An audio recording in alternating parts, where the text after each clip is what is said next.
Hello, welcome back to my new blog. সবাই কেমন আছো?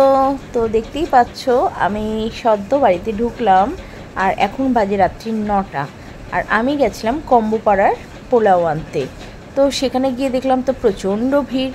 দেখতেই পাচ্ছ কোয়ান্টিটিটা, এতটা পোলাও আর তার সাথে 4 পিস চিকেন মাত্র 100 টাকায়। তো অনেকক্ষণ ধরেই সকাল থেকে আমার হাজব্যান্ডকে বলছিলাম আজকে কম্বোপাড়া থেকে গিয়ে পোলাও আনবো। তো একবার ভেবেছিলাম এত গরমের মধ্যে খাওয়া দাওয়া হবে না, তো যাই হোক শেষ পর্যন্ত যাওয়া হলো, এবার নিয়ে আসা হলো। বাট আমি কোয়ান্টিটিটা দেখে তো জাস্ট ওয়াও, এতটা পরিমাণে কোয়ান্টিটি। আর সবথেকে বড় কথা, রান্নার কোয়ালিটি অসাধারণ ছিল। আমি পোলাও খুব একটা ভালোবাসি না, কারণ পোলাওটা মিষ্টি মিষ্টি হয়, কিন্তু এই কম্বোপাড়ার পোলাওটা এত সুন্দর খেতে ছিল, খুব মিষ্টিও না, আর তার সাথে সব কিছু পরিমাণ এত সুন্দর ছিল যে অসাধারণ লেগেছে। কিন্তু দুঃখের বিষয় হচ্ছে ওরা চিকেনের যে 4 পিস করে চিকেন দিচ্ছিল, সেই চিকেনটা আমি 3 প্লেট আমি টোটাল পোলাও নিয়েছিলাম, তো তার মধ্যে আমি 2 প্লেট চিকেন কষা পেয়েছিলাম আর 1 প্লেট চিলি চিকেন পেয়েছিলাম। তো আমাকে বললো যে দিদি 1 প্লেট চিলি চিকেন হবে, আর তো চিকেন কষা হবে না। তো আমি বললাম পোলাও দিয়ে তো চিলি চিকেনও খুব ভালো যায়।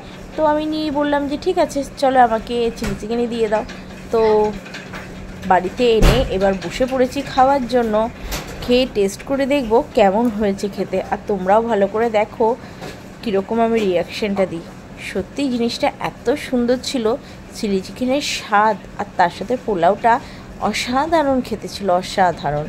জাস্ট কিছু বলার নেই, আর কোনো ভাষা নেই, এত সুন্দর। আর চিলি চিকেনের পিস দিয়েছিল টোটাল 6টা, আর চিকেন কষার পিস দিয়েছিল টোটাল 4টে, আর পোলাও ছিল একটা করে কন্টেনার ভর্তি করা, পুরো চাপা। প্রথমেই দেখিয়ে দিলাম তোমাদেরকে কতটা কোয়ান্টিটিতে আমাদের পোলাওটা দিয়েছে, দেখতেই পাচ্ছ।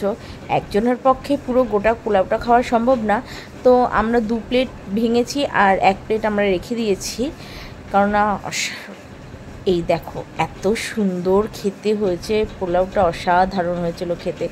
আর আমি যেটা বলছিলাম, 1 প্লেট পোলাও আমি তুলে রেখে দিয়েছি। আর হ্যাঁ, এটার অ্যাড্রেসটা আমি বলে দিচ্ছি। যারা স্টেশন রোড থেকে আসবেন বা যারা চৌমাথা থেকে আসবেন, 30 বাস গলি থেকে একদম ঢুকে একদম সোজা চলে যাবেন, গিয়ে ওখানে যাকেই জিজ্ঞাসা করবেন কম্বোপাড়া দোকানটা রোডের ওপরে, তারাই দেখতে পারবেন। তো সবাই একবার করে ট্রাই করবেন, এটা আমি আপনাদেরকে বললাম, খেয়ে দেখুন। আশা করি সবারই অনেকেরই ভালো লাগবে। আবার এক একজনের মুখের স্বাদ এক এক রকম, তো অনেকের আবার হতে পারে। আমার তো খুবই ভালো লেগেছে। তো আজকে আমার ভিডিওটা আমি এখানেই শেষ করছি। নেক্সট ব্লগে আবার আপনাদের সাথে দেখা হবে, আবার নেক্সট আর একটা ব্লগ নিয়ে আমি আসব। তো এখানে আমার ব্লগটা আজকে শেষ করছি। চলো, গুড নাইট। আজকে মতন শুভরাত্রি। সবাই ভালো থাকবেন, সুস্থ থাকবেন। টাটা।